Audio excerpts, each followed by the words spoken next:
பிதாவாகிய தேவனையும் ஆண்டவர் இயேசுவையும் அறிகிற அறிவினாலே கிருபையின் சமாதானம் பெருகுவதாக.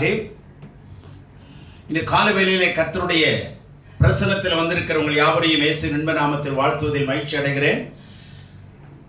ஆண்டவர் இயேசு கிறிஸ்துவனுடைய திருப்பாடுகளை பாடல்கள் மூலமாக, செய்தியின் மூலமாக நாம் அறிந்திருக்கிறோம்,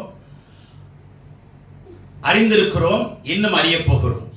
ஆகவே இன்றைக்கு நாம் கொடுக்கிற விசேஷமான ஒரு தலைப்பு என்னவென்றால், is it right to worship Jesus as God after cross? சிலுவைக்கு பின்னே இயேசுவை கடவுளாக ஆராதிப்பது சரியா? சிலுவைக்கு பின்னே இயேசுவை கடவுளாக ஆராதிப்பது சரியா அல்லது தவறா? இந்த தலைப்பின் கீழே உங்களோடு கூட பேச விரும்புகிறேன். செய்தியை கேட்கிற நீங்கள் கண்டிப்பாக ஆசீர்வதிக்கப்படுவீர்கள். இந்த செய்தியை ஆன்லைன் மூலமாய் கேட்கிற தேவனுடைய பிள்ளைகளும் கடைசி வரை கேட்கும்படி அன்பாய் கேட்டுக்கொள்கிறேன். அரைகுறையாக கேட்டுவிடாதீர்கள், முழு செய்தியும் கேட்கும்படி விரும்புகிறேன். கவனிங்க, உலகத்தில் எத்தனையோ கடவுள்கள், எத்தனையோ தேவர்கள் தோன்றினார்கள். ஒவ்வொரு மதத்திற்கும் கடவுள்கள் இருக்கிறார்கள். இந்து மதத்தில் ஆயிரமான தேவர்களும் கடவுளும் இருக்கிறார்கள். புத்த மதத்தில் புத்தரை கடவுளாக வழிபடுகிறார்கள். குருநானக் ஜைன மதத்திலே வழிபடுகிறார்கள்.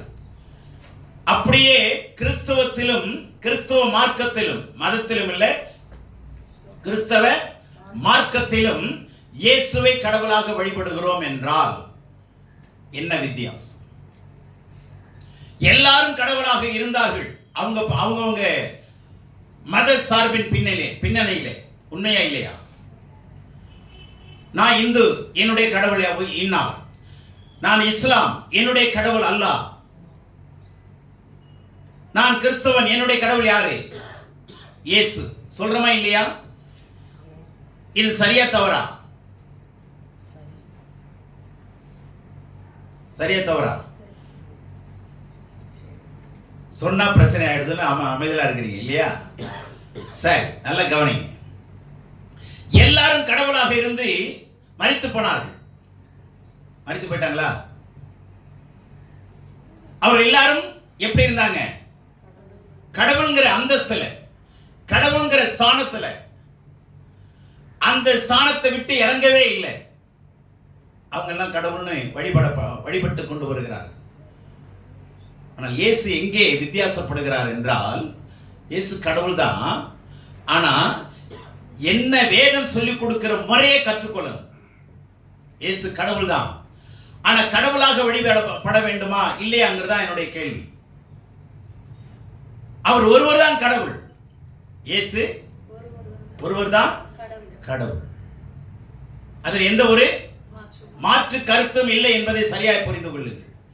ஆனால் அவரை கடவுளாக வழிபட வேண்டுமா இல்லையா? நாம் செய்கிற முறை சரியா தவறா? நாம் தொழுது கொள்ளுகிற விதம், ஆராதிக்கிற முறை, வணங்குகிற விதம், இதெல்லாம் சரியா என்பதுதான் நான் இன்னைக்கு உங்களோட பேச விரும்புகிறேன். இந்த இயேசுவும் கடவுளாக, தேவனுடைய குமாரனாக அல்லது வார்த்தையாக தேவனோடு இருந்தார். 1ஆம் அதிகாரம் 1ஆம் வசனம் யோவான்ல என்ன சொல்லப்பட்டிருக்கு? ஆதியிலே வார்த்தை இருந்தது, அந்த வார்த்தை தேவனிடத்தில் இருந்தது, அந்த வார்த்தை தேவனாக இருந்தது. 1:14 சொல்லுது, அந்த வார்த்தை மாம்சமாகி, அந்த வார்த்தை மாம்சமாகி கிருபையினாலும் சத்தியத்தினாலும் நிறைந்தவராய் நமக்குள்ளே வாசம் பண்ணினார். ஆகவே இயேசு கிறிஸ்துவினுடைய கன்னி பிறப்பு என்பது மத்தேயு, மார்க்கு, லூக்கா சொல்லுது. ஆனா யோவான் வித்தியாசமா சொல்றார். இயேசு மரியாளிடத்திலே பிறந்தார் என்று சுவிசேஷம் சொல்லுகிறது. அது வேதாகம முறை. ஆனால் இறைவனுடைய, அதாவது இறையியல், இது வேத இயல் படி மரியாளிடத்தில் இயேசு பிறந்தார். ஆனால் இறையியல் படி யோவான் சொன்னதுதான் சரி. வார்த்தையாய் இருந்தார், இப்பொழுது மாம்சமாய் மாறினார். அதான் இறையியல் தத்துவம். இதை மறந்து விடக்கூடாது. ஜீசஸ் டுக் இன்கார்னேஷன். இந்த வார்த்தை யோவான் ஒருவர் தான் எழுதுறார் இன்கார்னேஷன்ங்கிற வார்த்தை. மீதி வர்ஜின் பர்த், கன்னி பிறப்பு என்று மற்ற சுவிசேஷம் சொல்லுகிறது, நம்ம பார்க்கிறோம். கவனிங்க, இப்ப எல்லாரும் அவதாரம் எடுத்தாங்க. இயேசுவும் அவதாரம் எடுத்தாரா? இல்ல. அவதாரம் என்பது எப்ப வராரு எப்ப போறாருன்னு யாருக்குமே தெரியாது. அது எங்கே பிறந்தாரு, எங்க வளர்ந்தாரு, எங்க ஊழியம் செய்தாருலாம் யாருக்கும் தெரியாது. அவதாரம்னா திடீர்னு வருது, திடீர்னு மறையுது, திடீர்னு வருது, இதுதான் அவதாரம். ஆனால் பிறக்கிறது என்பது ஒரு முறை இருக்கு. கர்ப்பம் தரிக்கப்படணும், அந்த ஜெஸ்டேஷன் பீரியட் 9 மாசம் 10 மாசம் இருக்கணும், அதுக்கப்புறம் பிரசவிக்கப்படணும், அதுக்கப்புறம் வளர்க்கப்படணும். இதான முறை. இப்ப இயேசு பரிசுத்த ஆவியானவரால் மரியாளுடைய கர்ப்பத்திலே கர்ப்பம் தரிக்கப்பட்டார் என்று வேதம் சொல்லுகிறது. இயேசு பிறந்தார் என்று வேதம் சொல்லுகிறது. சரியா? அப்ப அவதாரம் இல்லை என்பதை ஒத்துக்கொள்ள வேண்டும். இயேசு ஒரு அவதாரம் கிடையாது. அவர் மாம்சத்திலே பிறந்தார். சரி, இப்போ இந்த இயேசு மனிதனுக்குள்ளே வந்து மனிதர்களுக்கு சகல நன்மையை செய்தார். ஏனென்றால் மனிதனுடைய பாவங்களை பரிகரிக்க வேண்டும், அல்லது பாவங்களுக்கு பரிகாரம் செய்ய வேண்டும். எப்படிப்பட்ட பரிகாரம்? நிரந்தரமான பரிகாரம், ஒப்பில்லாத பரிகாரம். மனுஷ பரிகாரத்தை ஏத்திட்டு போயிடுவாங்க, ஆனா ஆண்டவர் பரிகாரத்தை செய்துட்டு போனார். எத்தனை பேருக்கு புரியுது? பரிகாரம் செய்யாதத பரிகாரம் செய்யும். படியில ஏறி ஏத்துவாங்க, ஆண்டவர் இறங்கி ஏத்துனார். புரிஞ்சதா? எல்லாரும் படியில ஏறி படிகாரத்தை ஏத்துவாங்க, ஆண்டவர் மேலிருந்து கீழே இறங்கி வந்து ஒளியை ஏற்றினார். அந்த ஒளி அணையாத ஒளி, அணைக்கப்படாத ஒளி. அல்லேலூயா. ஆகவே வித்தியாசத்தை சொல்றேன். எல்லா கடவுளும் கடவுள் என்கிற ஸ்தானத்தை விட்டு இறங்கவே இல்லை. ஆமேனா இல்லையா? இறங்கினாங்களா? இப்ப பிலிப்பியர் 2:6 படிங்க. பிலிப்பியருக்கு எழுதின நிருபம் 2ஆம் அதிகாரம் 6ஆம் வசனம். அவர் தேவனுடைய ரூபமாயிருந்தும் தேவனுக்கு சமமாயிருப்பதை கொள்ளையாடின பொருளாக எண்ணாமல். அவர் யாரு? இயேசு தேவனுடைய ரூபமாயிருந்தும், அதாவது கடவுளுடைய கடவுள் தான் அவரு. அவர் கடவுள் தான். ஏனென்றால் கடவுளும் வார்த்தையும் ஒன்று, மனுஷனும் அவனுடைய வார்த்தையும் ஒன்று. மனுஷனும் ஆமா துன்மார்க்கன், அவன் பேசினானா துன்மார்க்கமா இருக்கும். அவன் பேச்சிலே தெரிஞ்சுக்கலாம் இவன் துன்மார்க்கன். இவனை பார்த்து இவன் நல்லவன் என்று எப்படி சொல்றோம்? வார்த்தையினாலே, வார்த்தையின்படி நடக்கிறதுனாலே. அப்போ வார்த்தையை செயலை வைத்து ஒரு மனிதன் என்ன பண்ண முடியும்? எடை போட முடியும். அப்போ வார்த்தையை அவனை என்ன பண்ண முடியாது? பிரிக்கவே முடியவே முடியாது. கெட்டவன் வாயிலே கெட்ட வார்த்தை தான் இருக்கும். ஒரு கிணத்துல உப்பு தண்ணி ஊறினா அந்த தண்ணி என்னைக்குமே திரும்பி நல்ல தண்ணி ஊறாது. ஒரே கிணற்றுல ஊருமா? ஊறாது. ஆகவே நல்லவன் நல்ல வார்த்தையும் அவனுடைய நடவடிக்கை வச்சு நல்லவன் என்று சொல்றோம், நீதிமான் என்று சொல்லுகிறோம். அதே மாதிரி தேவனும் அவருடைய வார்த்தையும் அவருடைய செயலும் ஒன்றாக இருக்கிறதுனால, ஏனால் ஆண்டவரை சொல்லுகிறார், நேற்றும் இன்னும் என்றும் மாறாதவராய் இருக்கிறேன். எபிரேயர் 13:6. நேற்றும் இன்னும் என்றும் மாறாதவர். அவர் வார்த்தையிலே மாறாதவர், செயலிலே மாறாதவர், சொன்னதை செய்கிறவர். அவர் சொல்லியும் செய்யாதிருப்பாரோ, வசனித்தும் நிறைவேற்றாதிருப்பாரோ. அப்போ இந்த இயேசு தேவன் ரூபமாய் இருந்தும் தேவனுக்கு சமமாய் இருப்பதை, தேவனாய் இருப்பதையும் தேவனுக்கு சமமாய் இருப்பதையும் கொள்ளையாடின பொருளாக எண்ணாமல் என்ன செய்தார்? இப்போ தம்மை தாமே வெறுமையாக்கினார். முதலாவது தம்மை தாமே வெறுமையாக்கினார். தன்னுடைய அந்தஸ்து, தன்னுடைய மேன்மை, தன்னுடைய உயர்ந்த நிலை எல்லாவற்றையும் அவர் என்ன செய்தாரு? விட்டுட்டார். பதவி முக்கியமா, உதவி முக்கியமா? சொல்லுங்க. இப்போ ஒரு மினிஸ்டர் போயிட்டு இருக்காரு, ஒரு மனுஷன் மயங்கி விழுந்துட்டான் திடீர்னு. உடனே இறங்கி அந்த மனுஷனை அவருக்கு செய்ய வேண்டிய எல்லா உதவியும் செஞ்சுட்டு ஆம்புலன்ஸ் கூப்பிட்டு மொத்த வேலையும் செஞ்சுட்டு போயிட்டா அவரை பாராட்டுமா இல்லையா? நான் மினிஸ்டர், மற்றவங்க பார்த்துக்குவாங்க. ஃபோனில் ஹலோ இன்னார் விழுந்திருக்காங்க உடைய பாருங்கன்னு சொல்லிட்டு போகிறவங்களுக்கும் இறங்கி வந்து செய்கிறவங்களுக்கு வித்தியாசம் இருக்கா இல்லையா? அவர் ஃபோனில் செஞ்சது உண்மைதான். ஆனால் அவரே இறங்கி வந்து செய்கிறதுக்கும் அவருடைய ஸ்டேட்டஸில் இறங்காம நான் மினிஸ்டர் பேசுகிறேன் வந்து பாரு அப்படின்னு ஆம்புலன்ஸுக்கு அனுப்பி அல்லது ஃபோனை போட்டு அவர் செய்யுங்கன்னு சொல்லி அவன் வரதுக்குள்ளே செத்து போயிட்டா என்ன பிரயோஜனம்? இல்லை. அப்போ எல்லாருமே கடவுள் ஸ்தானத்தில் இருந்தாங்க. இயேசு ஒருவர் தான் கடவுள்ங்கிற ஸ்தானத்தை விட்டார். இதாங்க வித்தியாசம். கடவுள்ங்கிற ஸ்தானத்தை விட்டு இறங்கி வெறுமையாக்கினார். தன்னைத்தான் பதவி, பட்டம், அந்தஸ்து இது எல்லாத்தையும் என்ன பண்ணாரு? இயேசு தூக்கி எறிந்தார்.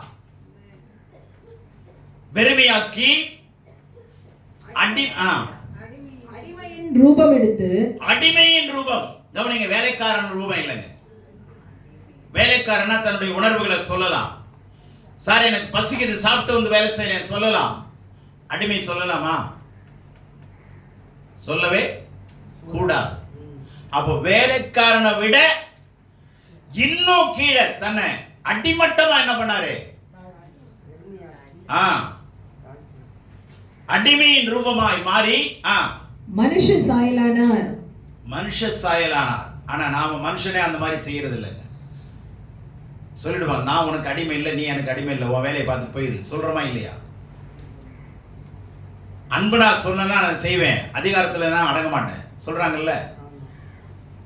ஆனா ஆண்டவர் வேலைக்காரனை விட என்னவா மாறினாரு? அடிமையா மாறினாருங்க. என்ன மாறினாரு? அடிமையா மாறினார். அடுத்தது, அவர் மனுஷ ரூபமாய் காணப்பட்டு மரண பரியந்தம், அதாவது சிலுவையின் மரண பரியந்தமும். மரண பரியந்தம்னு சொல்லிட்டு நீங்க ஏதாவது நினைச்சு போறீங்கன்னு, சிலுவையின் மரண பரியந்தம் கீழ்ப்படிந்தவராகி. எப்படி ஆனாரு? கீழ்ப்படிந்தவராகி மரண பரியந்தம், கடைசி மூச்சு பரியந்தம் இயேசு கீழ்ப்படிந்தவராயிருந்தார். தேவனுடைய கட்டளைக்கு அவர் சொன்னதற்கு ஒன்று கூட, ஒரு வார்த்தை கூட என்ன பண்ணல ஆண்டவர் எந்த இடத்திலும் மீறினதை நீங்க பார்த்திருக்க முடியாது. எந்த ஒரு இடத்திலும் மீறினார் என்று வேதத்தில் பார்க்கவே முடியாது. 100க்கு 100 அவர் கீழ்ப்படிந்தவராயிருந்தார். அப்படின்னா நம்ம கீழ்ப்படுகிறோமா? சொல்லுங்க. எத்தனை நாள் நம்ம சொல்றோம் 1 மணி நேரம் ஜெபம் பண்ணு, 1 மணி நேரம் வேற வேதத்தை வாசிங்க சொல்றோமா இல்லையா? ஆனா எத்தனை பேர் கீழ்ப்படுகிறீங்கிறத நீங்க சோதித்து பாருங்க. 1 மணி நேரம் ஜெபமா? அது எப்படிங்க பண்றது அவ்வளவு நேரம்ன்றாங்க. 8 மணி நேரம் வேலை எப்படிங்க செய்யறதுன்னு கேளுங்க பார்க்கலாம். 8 மணி நேரம் வேலைக்கு நான் மாசம் 50,000 தரேன் அப்படின்னு சொல்லும்போது, இல்லைங்க என்னால் 4 மணி நேரம் தாங்க வேலை செய்ய முடியும், எனக்கு 25,000 கொடுத்துருங்கன்னு யாராவது சொல்லுவீங்களா?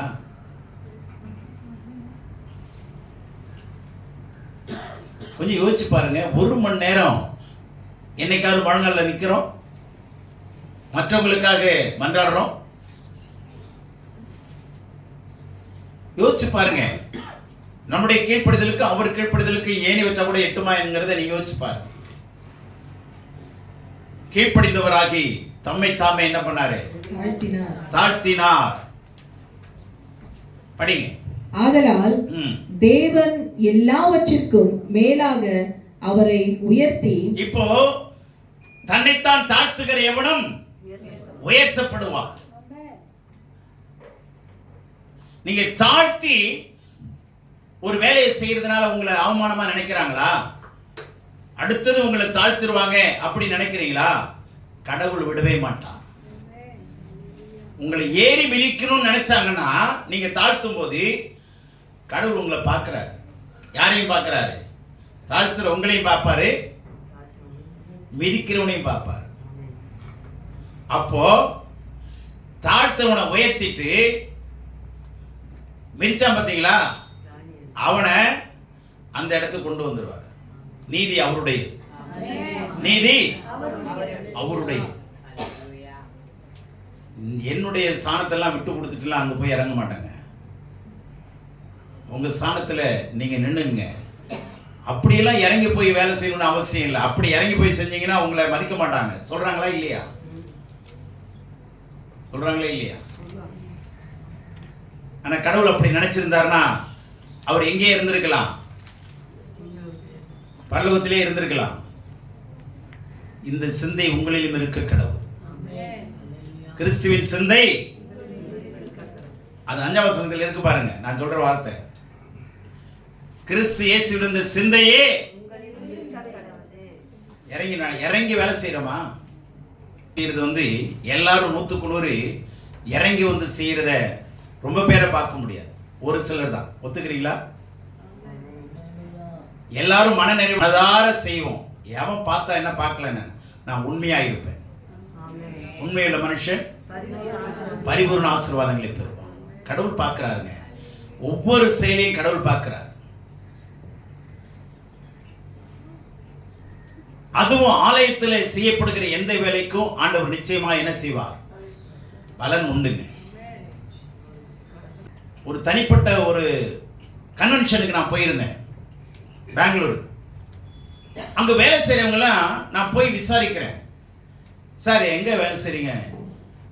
ஏது தொடப்பத்தை எடுத்து கூட்டுறாருங்க. அவர் என்ன, நான் விசாரிங்க, இன்டர்வியூ பண்ணுங்கன்னு சொன்னாங்க. நான் போய் கேட்டேன், ஐயா என்ன வேலை செய்றீங்க?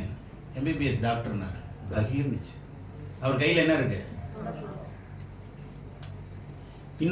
இன்னொரு ஐயா பாத்திரம் உட்கார்ந்துட்டு, ஐயா நீங்க என்ன செய்றீங்க? அதுக்கப்புறம் எனக்கு பயம் வந்துருச்சு. ஒருத்தரா கேட்டேன், நீங்க என்ன செய்றீங்க? நான் எம்டெக்னாரு, என்ஜினியர். அங்க கத்துக்கிட்டேங்க நான். சே, அந்த மாதிரி ஒரு தாழ்மை அப்போஸ்தலர் 1:2 இயேசு செய்யவும் சும்மா பிரசங்கம் பண்ணிட்டு போறது இல்லைங்க. He has done what he taught. என்ன உபதேசித்தாரோ அதன்படி செய்தார்.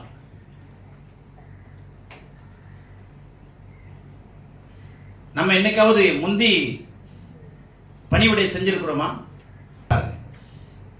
வெறுமையாக்குறீங்களா? தாழ்மையப்படுறோமா? ஏன் இதை நான் செய்யல இத்தனை வருஷமா கேட்டிருக்கிறோமா? அப்புறம் எப்படிங்க ஆண்டவர் தந்த அந்த ஆசீர்வாதம் நமக்கு வரும்னு நினைக்கிறீங்க? நேரம் இல்லை. அதனால நான் இப்ப இயேசு யாரும் கடவுள் ஸ்தானத்திலிருந்து இறங்காத எந்த ஒரு கடவுளையும் தாண்டி இயேசு இறங்கி வந்தார். ஆண்டவர் தாழ்மையா இருந்தார், ஆனா கடினமா இல்லவே இல்லை. நல்லா புரிந்து கொள்ளுங்க. He was very soft in his nature, very tender. ஆனா ஒரு நாள் எங்கேயும் கடினமாய் இருந்ததே இல்லை. கடினமாய் இருந்ததே இல்லை. He was very tender in his nature.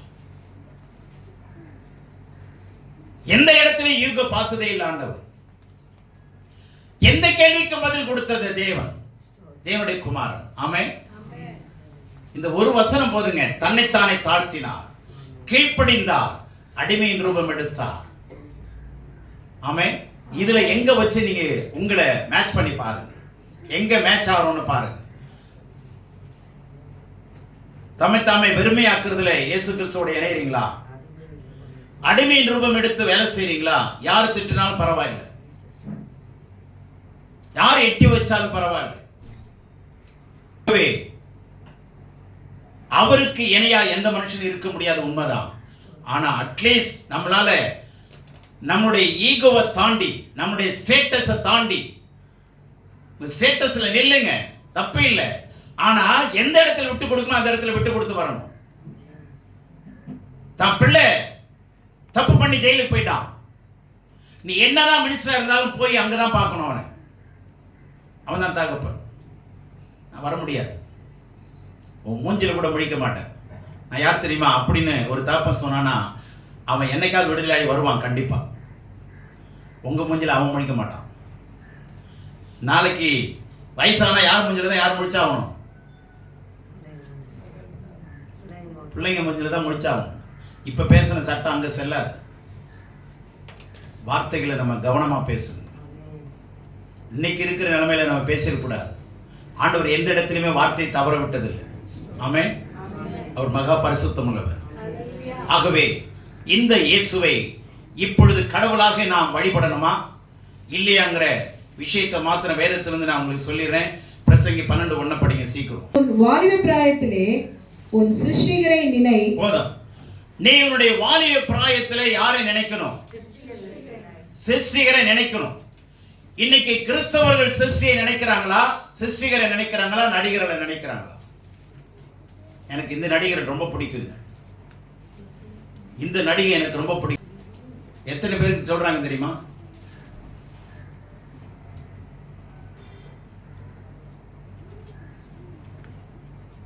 சிருஷ்டிகரை நினைக்கணும். சிருஷ்டிகர்னா யாரு?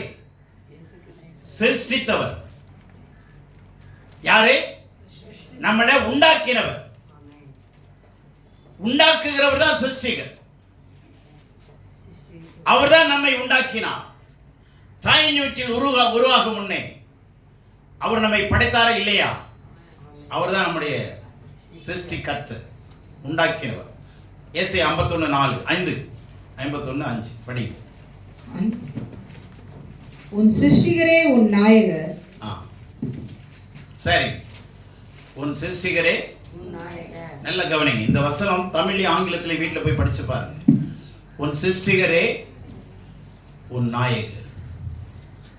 நாயகர்னா ஹஸ்பண்ட் அர்த்தம்,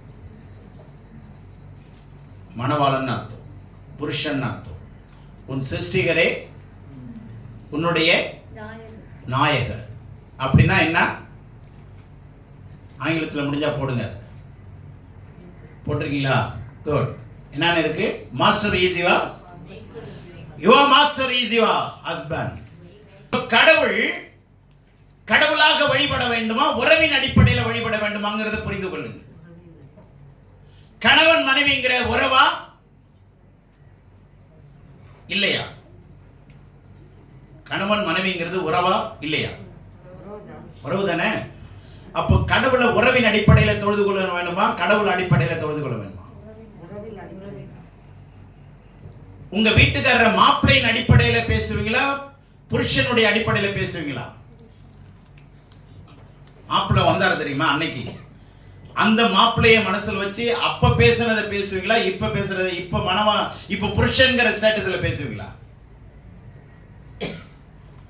மாப்பிள்ளை உங்க புருஷன் இல்லைங்க, புருஷனை ஆக போகிறவர் தான் மாப்பிள்ளை. எத்தனை பேருக்கு புரிஞ்சுச்சு? இது இயேசு கடவுளாக தான் இருந்தாரு, ஆனா இப்போ உறவின் அடிப்படையில் இறங்கி வந்துட்டார். எத்தனை பேருக்கு புரியுது? சத்தியத்தை நல்லா புரிஞ்சுங்க. அவர் கடவுள் தான், ஆனா கடவுளுடைய ஸ்தானத்திலிருந்து யாருமே இறங்கலைங்க, எல்லாருமே செத்து போயிட்டாங்க. ஆனா இயேசு ஒருவர் தான் கடவுளுடைய ஸ்தானத்தை விட்டு இறங்கி உறவின் அடிப்படையில் நம்ம கூட பழகிறார். என்ன உறவு? கணவன் மனைவிங்கிற உறவுங்க. இதையும் கொஞ்சம் நான் உங்க ஞாபகமா சொல்றேன். சரீர கணவன் மனைவி உறவு வேறங்க. அது எதுக்கு? பிள்ளைகளை பெறுறதுக்கு தான், வேற ஒண்ணும் இல்லை. சரியா தவறா?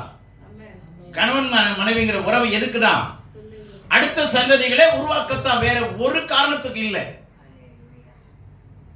பலுகி பெருகி பூமியை நிரப்புன்னு ஆதாமுக்கு சொன்ன கட்டளை இன்னவரை. கடவுள் கடவுளாக இருந்தார், ஆனால் அவருடைய ஸ்டேட்டஸை விட்டு இறங்கி வந்து அடிமையின் ரூபம் எடுத்து உறவிலே ஐக்கியமானார். இதுல எவ்வளவு அலையிலே சொல்லியிருக்கணும் தெரியுமா? ஆகவே நம்முடைய தேவன் கடவுள் உருவமாய் இல்லை. உருவமாய் இருந்தா சரீர உறவாயிடும். கடவுள் பாவ உறவு, மனுஷனோட உறவு வச்ச மாதிரி ஆயிடும். மகா பரிசுத்தமானவர், அவர் ஆவியாய் இருக்கிறார்.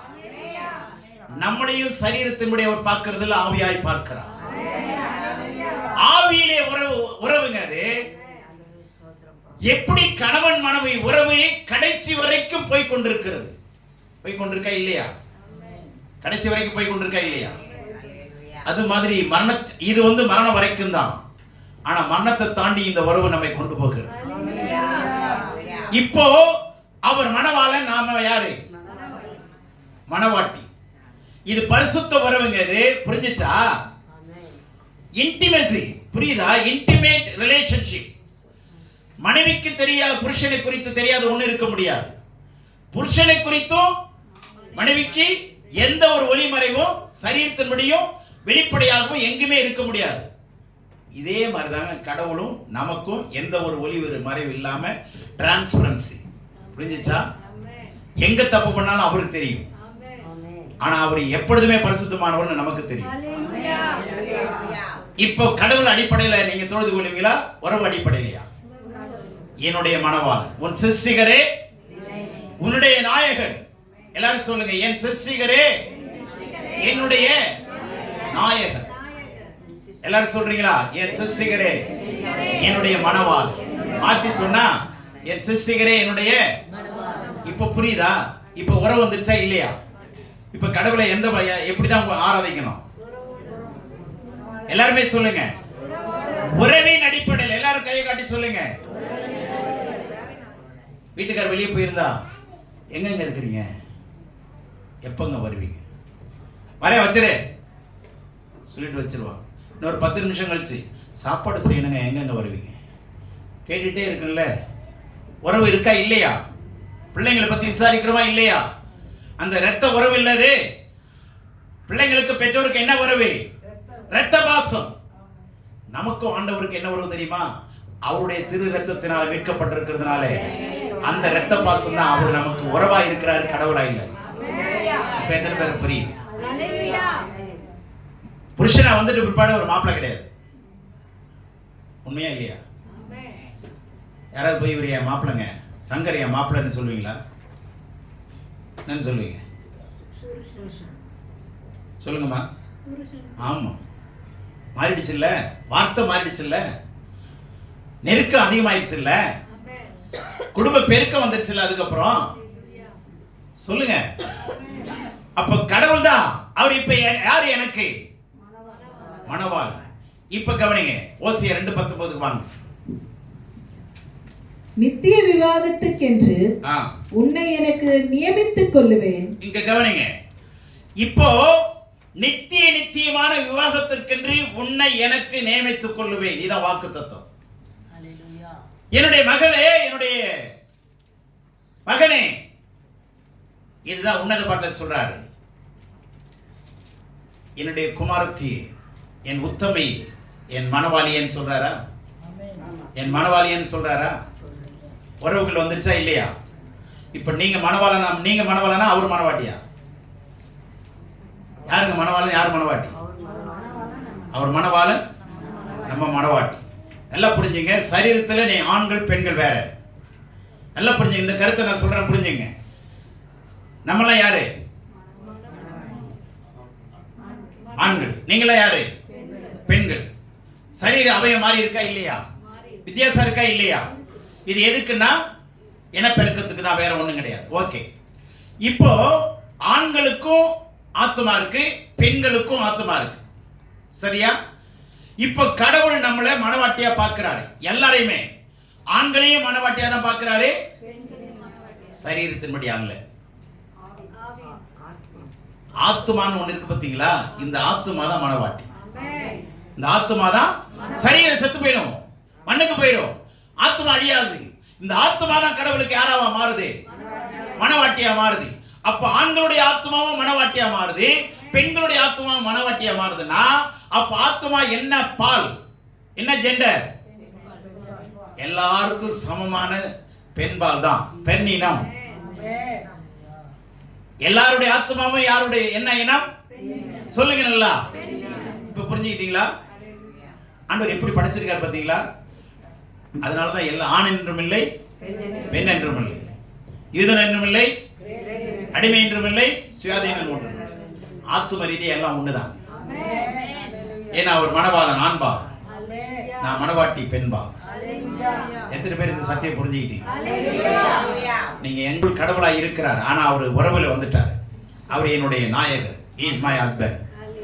இப்போ பூமிக்குரிய மணவாளன் அல்லது புருஷன் படி நீங்க வாழணும்.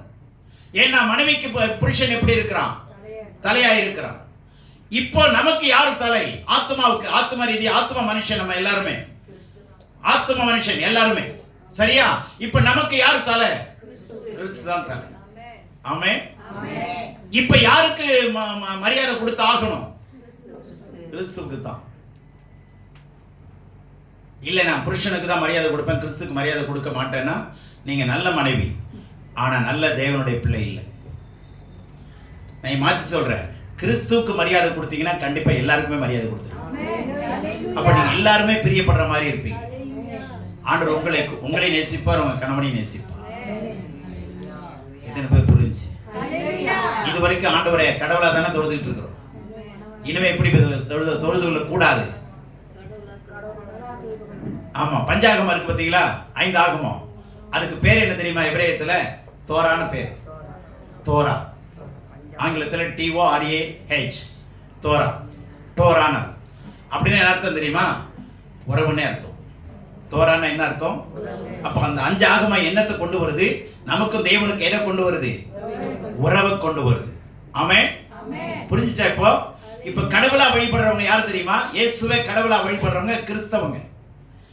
இயேசுவே மணவாளனா வழிபடுறவங்க தான் கிறிஸ்துவை உடையவர்கள்.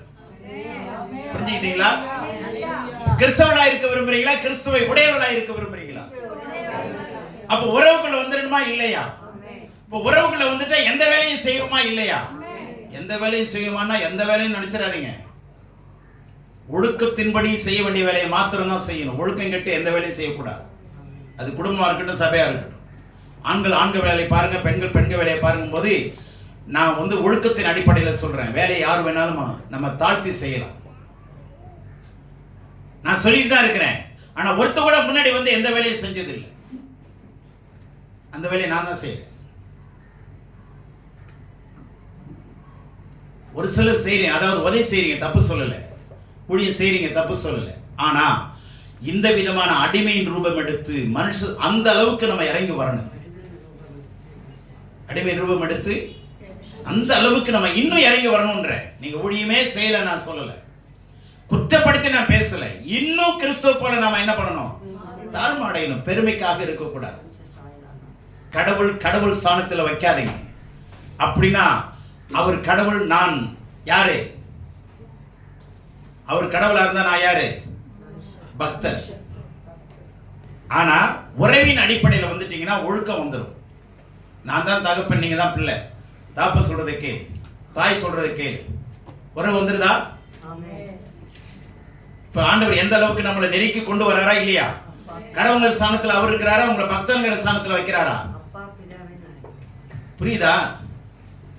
இப்ப நம்ம அந்த கீழ்ப்படுதல் நமக்கு வரணும். விட்டு கொடுத்து போகிற வரணும். கடவுள் தாமே நம்மை ஆசீர்வதிப்பாராக. ஆமென். பேசுறதுக்கு இன்னும் நிறைய இருக்கு.